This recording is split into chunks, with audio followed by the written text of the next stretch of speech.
Kagyari naman ang pampabalo na mo sa inyo nga pang good vibes sa nga weekend. Nakabati ka na sang ginatawag nga agarwood.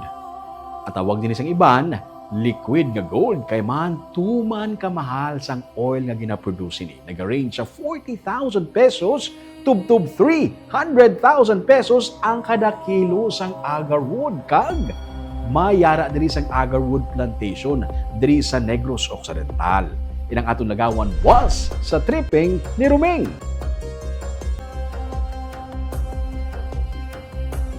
Kag mga mangunguma naman gikan sa Barangay Mailom sa Baguio City nga nahalitan sa paglupok man sa bulkan sadto kag sang sunod-sunod nga mga bagyo ang napahulam sang kapital para liwat makabangon. Kag bayaran nilang ini nga utang pinagi sa ilaman nga mga produkto. Ang ina naman nga istorya ato naman tukibon sa Sunday sa RU